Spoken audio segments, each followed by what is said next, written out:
Amados, bendiciones, qué gusto saludarles. Doy gracias a Dios por este nuevo día, este nuevo amanecer que tenemos con el Señor y podernos presentar delante de Él, hacerlo con humildad, con respeto, con devoción, sabiendo quién es Él para nosotros. Así puede que bienvenidos a este tiempo de oración escritural. Hoy vamos a extraer nuestra oración del libro de Hebreos, capítulo 7. Y vamos a estar leyendo los primeros 5 versículos. Y para esta ocasión, Miriam de Ramírez va a ser tan amable de guiar esta lectura. Miriam, bien pueda. Buenos días, hermano pastor. Buenos días a todos los que están conectados a esta hora. Vamos a estar leyendo la palabra del Señor en el nombre del Padre, del Hijo y del Espíritu Santo de Dios. La palabra de hoy la encontramos en el libro de Hebreos. Está en el capítulo 7, verso del 1 al 5. Lleva por título El sacerdocio de Melquisedec. Porque este Melquisedec, rey de Salem, sacerdote del Dios Altísimo, que salió al encuentro de Abraham cuando éste volvía de la derrota de los reyes y le bendijo, a quien asimismo dio Abraham los diezmos de todo, cuyo nombre significa primeramente rey de justicia y también rey de Salem. Esto es rey de paz, sin padre, sin madre, sin genealogía, que ni tiene principio de día ni fin de vida, sino hecho semejante al Hijo de Dios, permanece sacerdote a perpetuidad.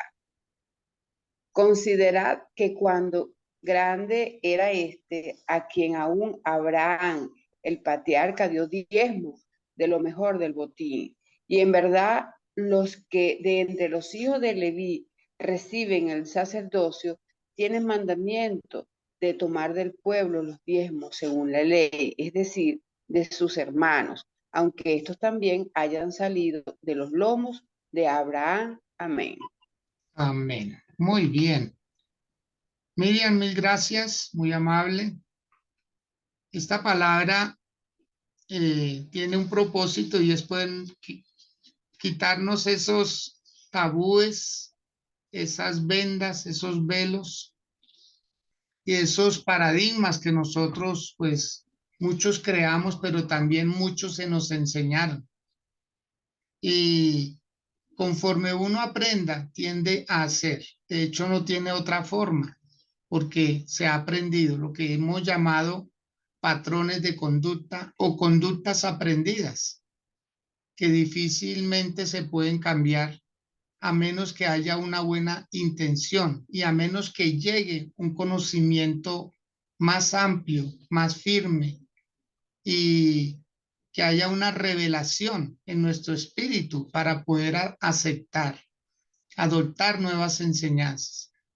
Por esa razón, cuando el apóstol Pablo, que es a quien se le atribuye el libro a los hebreos, prácticamente él quiere dejar claro que cuando el Señor Jesús vino aquí a la tierra, él venía era a establecer una nueva forma de vida, un nuevo estilo de vida. Iba a establecer un nuevo sacerdocio. Acordémonos que cuando Dios establece las 12 tribus de Israel, Él escoge una de las 12 tribus para que de ahí salieran los sacerdotes, los sumos sacerdotes y los levitas, que eran como tres grupos de personas, como si fuera algo jerárquico, pero de entre ellos mismos salieron los que iban a servir en el tabernáculo, los que hacían los oficios, tanto de recibir la ofrenda, de revisarla, de prepararla y de ofrecerla. Entonces, el pueblo no podía directamente dirigirse a Dios, sino que todo lo hacían a través de los sacerdotes. Así lo había establecido el Señor y así debía permanecer hasta nueva orden. Pero hay algo muy particular con esta enseñanza y es que hay cosas, a las cuales Dios ya estaba como antecediendo. Él ya estaba preparando un nuevo sacerdocio. Él sabía que el primer sacerdocio prácticamente le iba a fallar, prácticamente se iba a distorsionar, no iba a poder cumplir a cabalidad lo que Dios quería. Y por esa razón, cuando el apóstol Pablo escribe esta carta a los hebreos, que prácticamente ellos eran los que más habían adoptado esa forma de ver a los levitas, a los sacerdotes y a los sumos sacerdotes como la máxima autoridad. Y eso era bueno mientras que permanecieran. Pero cuando viene el cambio, ahí es donde empezó el choque. Ahí es donde ellos no lo aceptaron, porque ya estaban acostumbrados, porque ellos pensaban que Dios no podía hacer otras cosas diferentes con el mismo propósito, que es salvar a la humanidad. Vamos a leer, dice el versículo 1, porque este Melquisedec, rey de Salem, sacerdote del Dios Altísimo, que salió a recibir a Abraham, que volvía de la derrota de los reyes, y le bendijo. ¿Sí? Entonces, Melquisedec quiere decir rey de paz o rey de justicia. Y este Melquisedec se cree que prácticamente era el mismo Señor Jesús presentándose ante Abraham, ante quien iba a ser el padre de la fe, no el padre de la ley. Por favor, subraye eso, que Abraham no iba a ser el padre de la ley, sino el padre de la fe. ¿Sí? Entonces Dios ya tenía un propósito. Y aquí cuando Melquisedec se le presenta a Abraham, prácticamente está haciendo dos cosas. La primera es reconociendo que Abraham era un hombre de Dios. Y la segunda, aceptándole la ofrenda que traía Abraham, porque Abraham en ese momento no tenía una autoridad sobre él. Él era como su propia autoridad. Por eso cuando él viene de esa conquista que libertó a su sobrino Lot y que él tomó del botín, que el botín eran pues las riquezas de esas naciones que se conquistaban. O sea, era una abundancia extremadamente grande. Por esa razón, cuando viene de regreso, se encontró nada más y nada menos con este gran personaje que se describe de dos formas. La primera, rey de Salem. Salem era el nombre hebreo para Jerusalén. ¿Sí? Entonces era rey, pero adicional a ser rey, era sacerdote, cosa que antes no solía hacer. El que era rey se dedicaba a ser rey y el que era sacerdote de igual manera.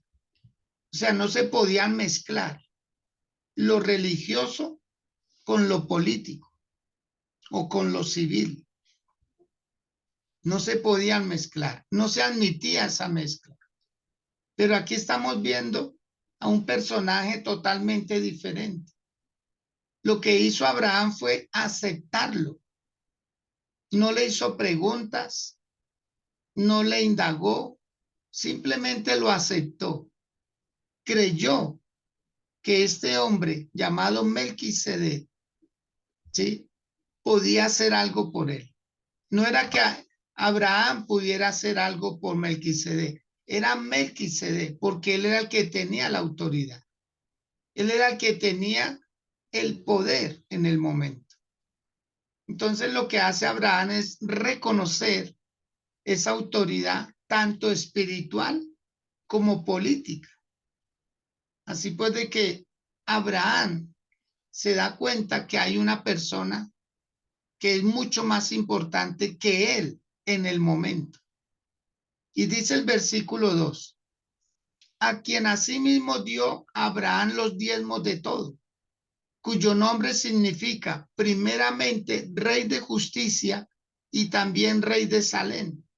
Esto es rey de paz. Porque a Jerusalén se le reconocía como la ciudad Shalom, la ciudad de paz. Pero hay algo bien importante, mis amados, y es para que nosotros lo tengamos en cuenta. Cuando la palabra de Dios dice rey de justicia y después rey de paz, es porque es imposible adquirir paz si no hay justicia. Hoy en día, especialmente nosotros acá en Colombia, hay una entidad que se creó supuestamente para hacer la paz y no se descarta que se logre algo de eso, pero no todo. Hay una entidad que se llama la JEP, que es la Justicia Especial para la Paz. Está bien cuando es justicia y es paz, pero cuando es especial, ya deja de ser una paz total. Entonces la famosa justicia especial para la paz es que va a haber una negociación, va a haber una rebaja de penas, va a haber un arreglo entre ellos. Y muchos se están asociando a ella porque ven beneficios. Entonces, cuando la justicia empieza a tener beneficios, ya la consecuencia no es la misma. Por eso dice que en el caso de Melquisedec, primeramente era un rey que practicaba la justicia y como resultado obtenía la paz. Por esa razón es necesario que nosotros observemos que el Señor cuando se aparece en forma de rey, no fue un rey cualquiera, sino que fue un rey de justicia. A eso vino el Señor Jesús, a que se haga justicia de parte y parte. La justicia es algo que no admite como ciertas prebendas. La justicia es algo que definitivamente es perfecto, es recto, es lo correcto.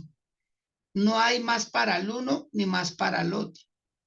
Hay una parte de la escritura donde dice que no estés a favor del pobre porque es pobre, ni tampoco a favor del rico porque sea rico, sino que la justicia es de una sola faz, de una sola forma.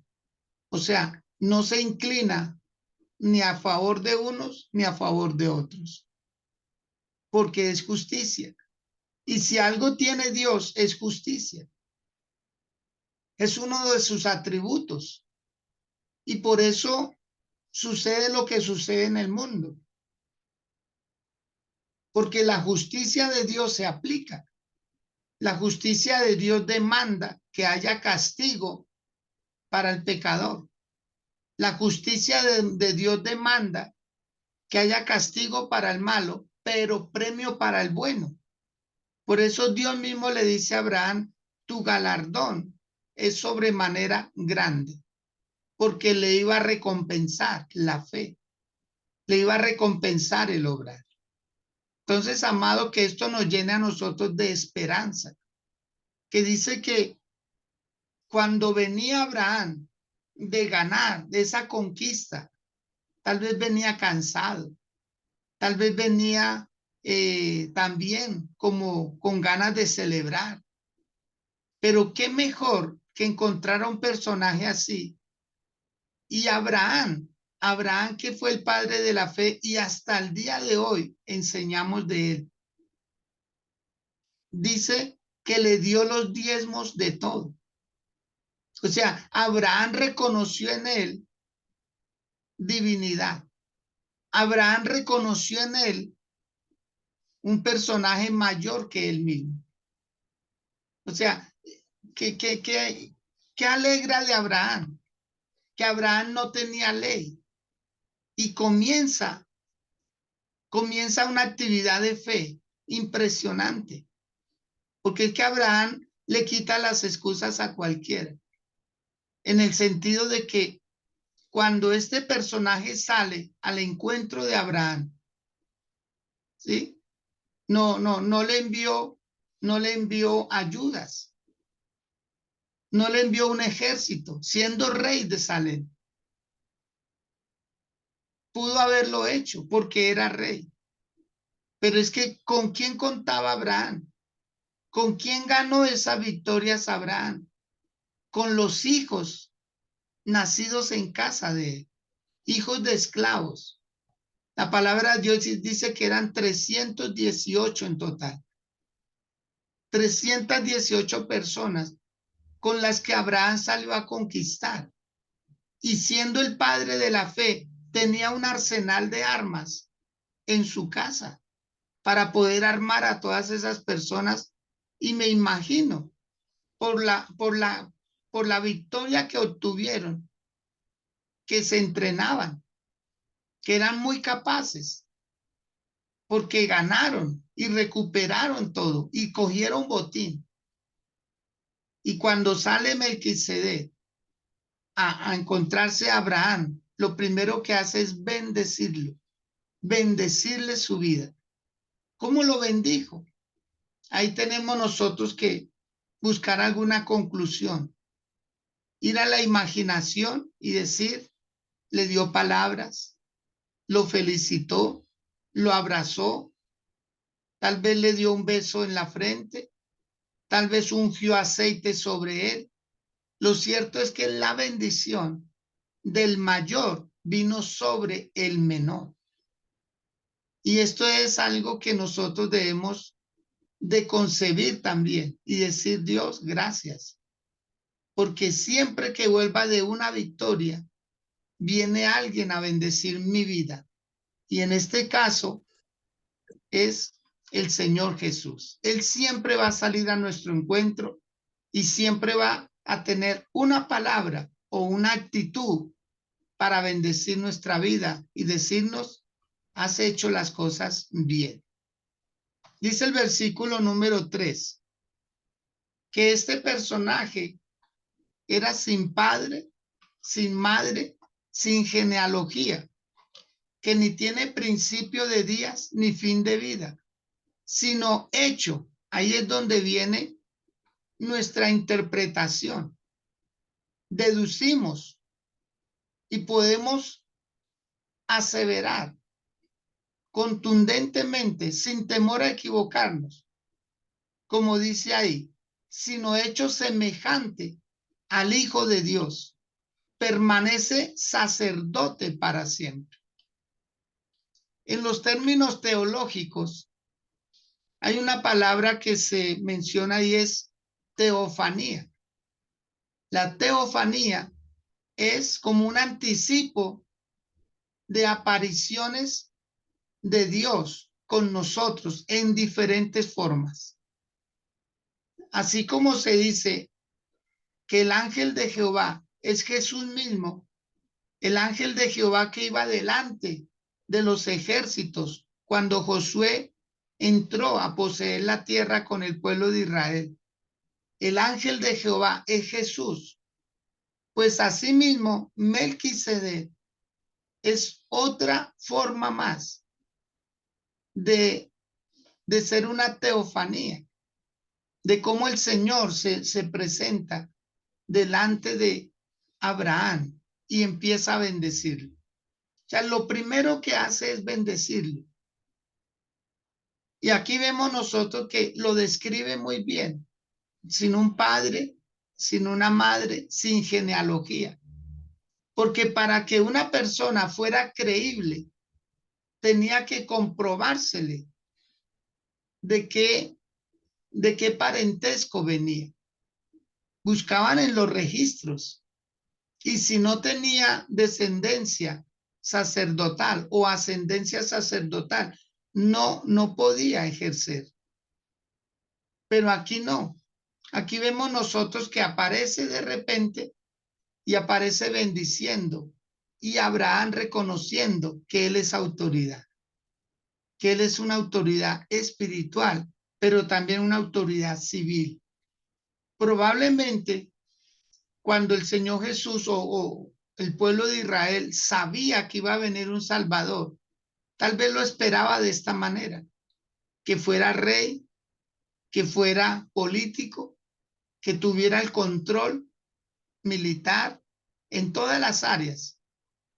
Y aquí estamos viendo que dice al final del versículo 3, permanece sacerdote para siempre. Porque después de Abraham se dan muchos sucesos y llegamos hasta Moisés. Cuando se llega a Moisés, prácticamente ahí comienza la ley. La ley no estaba antes de Moisés. Fue a Moisés a quien se le entregaron las tablas de la ley. Y fue a Moisés a quien se le dijo qué debía de hacer con el pueblo. Y él fue el que nombró y posicionó a su propio hermano Aarón como sumo sacerdote y como el inicio de un sacerdocio arónico, un sacerdocio levítico, pero desde Abraham hasta Moisés no había esa ley. Por eso, mis amados, es bueno que nosotros comprendamos como hijos de Dios que nosotros no estamos bajo una ley, sino bajo una gracia. Y aquí estamos viendo gracia. La gracia que se manifestó antes de la ley. Por eso la gracia no nació el día de Pentecostés, cuando el Espíritu Santo descendió sobre las personas que estaban reunidas en el aposento alto. No, la gracia nació prácticamente antes de la ley, desde Génesis 1:2, donde dice, y el Espíritu de Dios se movía sobre la faz de las aguas. Pero aquí estamos viendo nosotros que ya se estaba preparando un sacerdocio mucho mejor. Y eso es lo que hace el libro de Hebreos. Decir que Jesús es mejor que los ángeles. Decir que Jesús es mejor que la ley. Decir que Jesús es mejor que el sacerdocio levítico. O sea, esto va en ascenso, mis amados. Por eso al Señor Jesús debemos verlo como lo supremo, como lo máximo, como lo más alto, como lo mejor. Ahora, cuando habla de diezmo, del diezmo del botín, ellos cuando tenían recursos, riquezas, monedas de oro, monedas de plata, joyas, todos los bienes que se pudieran amontonar, ellos lo primero que hacían para sacar el diezmo de todo, hacían una montaña. Y entonces todo lo que quedara por encima de esa montaña era el diezmo. Impresionante. Impresionante la forma como el mismo Abraham decide darle esa parte a Melquisedec. De esa montaña que hizo, de todo lo que logró obtener por la conquista, por haber ganado esta victoria. Entonces, escogían por encima. Y lo que saliera de eso, ese era el diezmo. Era una forma de hacerlo. Entonces dice el versículo 4. Considera pues cuán grande era este, a quien aún Abraham, el patriarca, dio diezmos del botín. ¿Qué tan grande sería Melquisedec? Que el mismo Abraham lo honró y le reconoció como autoridad divina, que lo pudo bendecir. O sea, Abraham recibió la bendición. ¿Cuál fue la bendición que le dio? La palabra de Dios dice que le dio pan y le dio vino. Le dio pan y le dio vino. Prácticamente le estaba entregando la redención de la humanidad, porque el pan representa al Señor Jesús y el vino representa la sangre del Señor Jesús. Entonces le estaba adelantando a Abraham cómo iba a ser la redención de la humanidad. Todo esto a nosotros nos debe llenar de regocijo. Todo esto nos debe decir que el Señor siempre va adelante, que al Señor nada lo coge por sorpresa. Por esa razón dice que debemos ser conscientes y estudiar y analizar que todo lo que está escrito en la palabra del Señor apunta al Señor Jesús. Todo, todo, sin excepción. La sabiduría apunta a Jesús. El tabernáculo apunta a Jesús. Los sacrificios apuntan al Señor Jesús. El día de reposo apunta al Señor Jesús. El maná que le dio Dios al pueblo de Israel en el desierto apunta al Señor Jesús. El perdón, las ciudades de refugio y cuántas cosas más. No podemos separarlas de ver que es una forma de cómo el Señor iba a venir a la tierra y redimir a la humanidad. Y nosotros, como hijos de Dios, podemos tener paz en el corazón, podemos tener la tranquilidad, pero a su vez también la seguridad y la confianza de que Él ha querido corrernos cada vez más esos velos, esas vendas que no nos dejan ver claramente la grandeza de Dios. Pero Abraham lo entendió.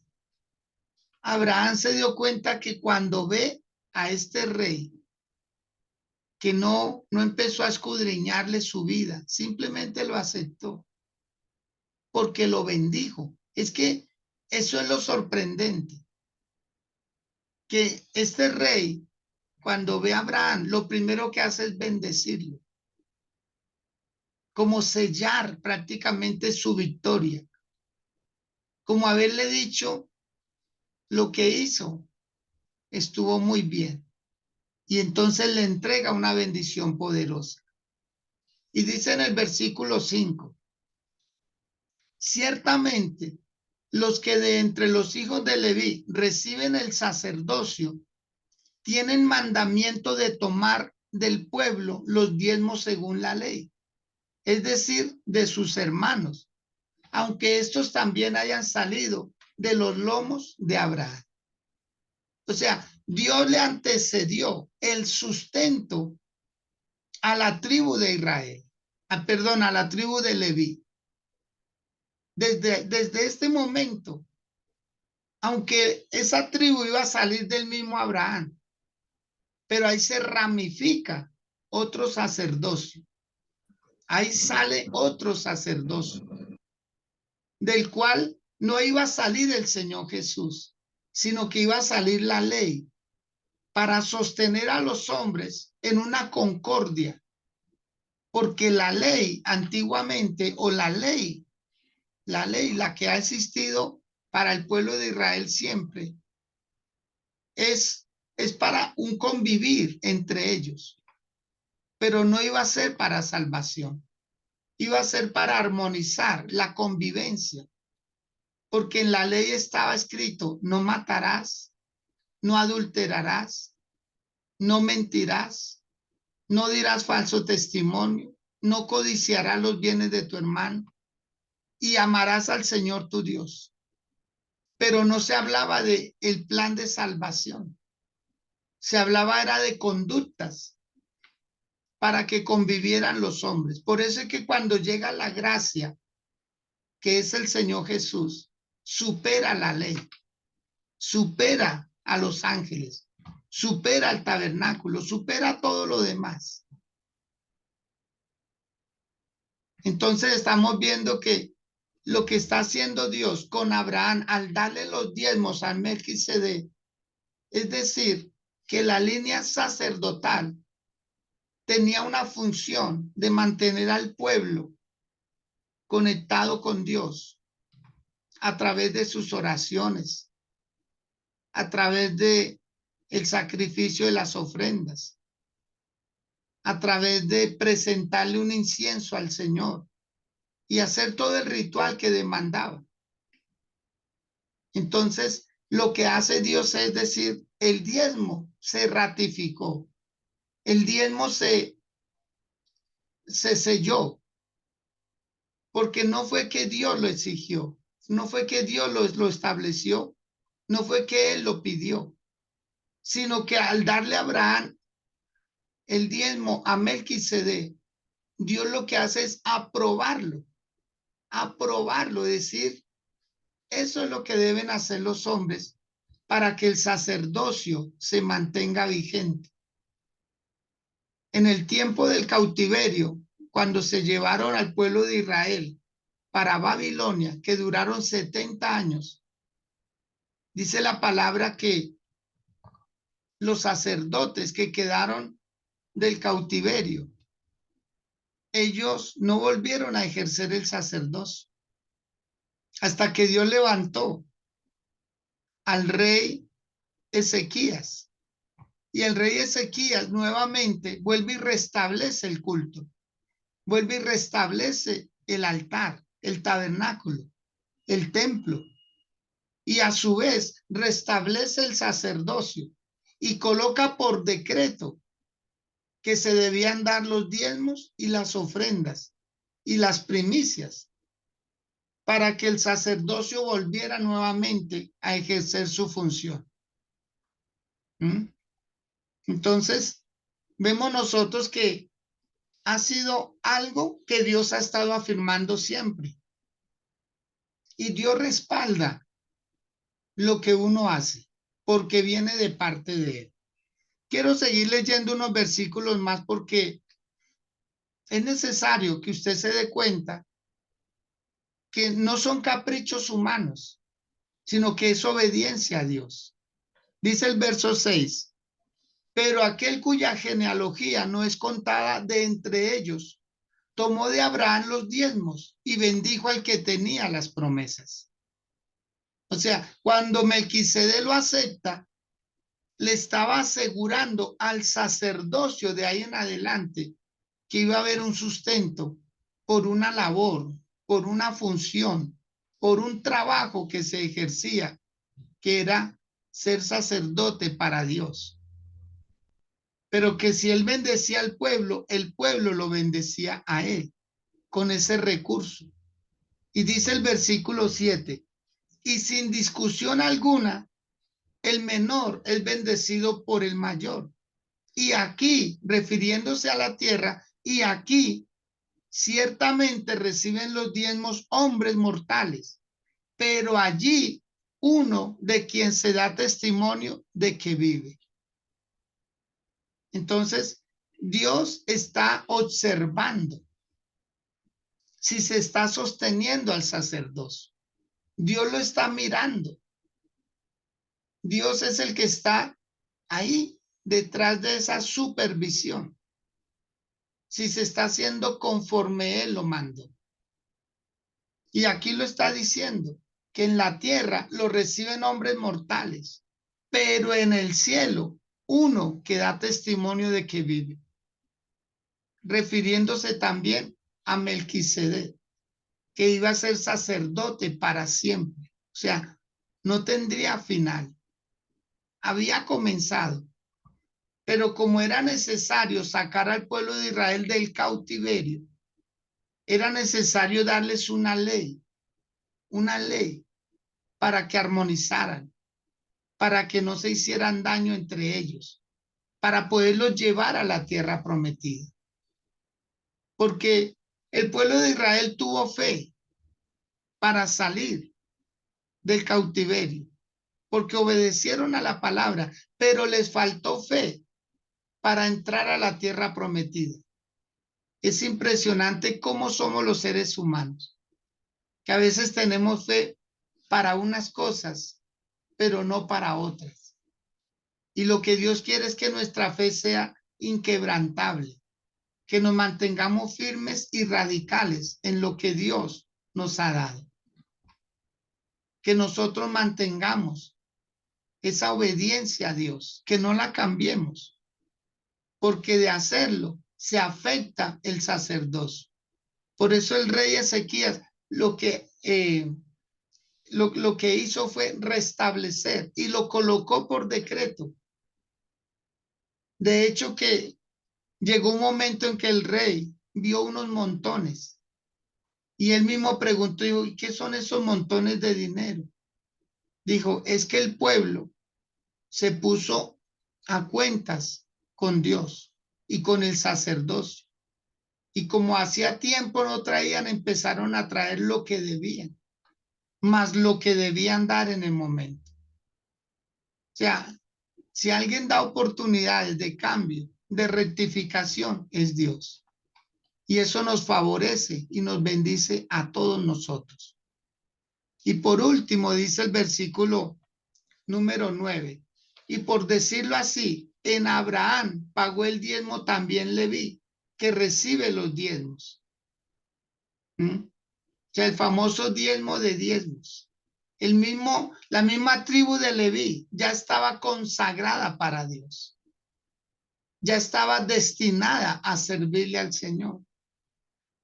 ¿Y cómo lo hizo? ¿Cómo se representó? En Abraham. ¿Y cómo fue aceptado? En Melquisedec. Entonces, amado, que nosotros hoy podamos decir, cuando yo doy mi diezmo, prácticamente, en el caso de ustedes, las mujeres, su esposo está dando el diezmo. Sus hijos están dando el diezmo, porque usted está adelantándose a la bendición para ellos. Por eso es que cuando una persona deja de hacerlo, prácticamente lo saca de la promesa, lo saca del pacto. Porque si en Abraham los que no habían nacido ya lo estaban haciendo, de igual manera pasa con nosotros. Y lograr entender esa dimensión de fe, por favor, la bendición va a llegar en sobreabundancia. Yo les invito que ahí donde están, inclinen por un momento su rostro y con humildad te van a decir al Dios de los cielos, Señor, en primer lugar, gracias. Gracias porque tú eres el que despejas mis dudas. Tú eres el que me aclara las cosas. Tú eres el que me estás adelantando para que yo pueda también entender que así como Abraham, necesito bendecir mi casa. Necesito bendecir a mi familia. Yo no me puedo autobendecir. Necesito que alguien me bendiga. Y Abraham lo entendió. Dígale, Señor, yo también necesito que alguien que sea superior a mí, espiritualmente hablando, me bendiga. Dígale, Señor, me voy a hacer bendecir, del que tiene el poder para bendecir. Que así como Abraham reconoció en Melquisedec autoridad, dígale, Señor, yo también voy a reconocer autoridad en mis pastores, en mis apóstoles, en mis profetas, en las personas que guían mi vida hacia ti, Señor, porque tienen la capacidad y la autoridad de parte tuya para bendecir mi vida. Hoy lo recibo, hoy lo acepto. Y voy a hacer, Señor, voy a dar parte del botín, de lo que tú me has dado, Señor, de las conquistas, para reconocer autoridad, para entender, Señor, que siempre voy a necesitar de una palabra de bendición. Voy a reconocer que sobre mí estás tú, que sobre mí hay autoridades espirituales y que mi deber es dar la parte de ese botín para que haya bendición, para que haya restauración, para que se abran las puertas y las compuertas y yo pueda ver bendición para mi vida y para mi casa. Porque hoy comprendo, Señor, que lo que hizo Abraham, tú lo ratificaste, tú lo sellaste, Señor, y lo dejaste después como mandamiento. A tal extremo, Señor, que le diste al pueblo de Israel 7 promesas para todo aquel que lo hace. 7 promesas, Señor, que se pueden ver en el libro de Malaquías, Dios. Promesas que le hiciste al pueblo, que todo aquel, Señor, que llevara esa parte, tú le abrirías las ventanas de los cielos. Tú derramarías sobre ellos bendición hasta que sobreabunde. Tú reprenderías por ellos al devorador. Tú, Señor, quitarías toda esterilidad de la tierra, del campo, de los animales y de las personas. Todas las naciones empezarían a decirles, bienaventurados, porque serán tierra deseable, tierra codiciable. Señor, gracias por las promesas que le das a todo aquel que obedece tu palabra, a todo aquel, Señor, que entiende y que obra en principios, así como tú obra en principios, Señor. En el nombre de Jesús, a ti sea la gloria, a ti sea la honra, a ti sea la alabanza y la adoración. Y hoy me aferro a esta palabra. Y así como Abraham obedeció por revelación, yo también, Señor. Dígale a Dios con humildad, Señor, yo también quiero obedecerte por revelación, porque la información me lleva a la revelación de lo que tú quieres que yo haga. En el nombre de Jesús. Amén y amén.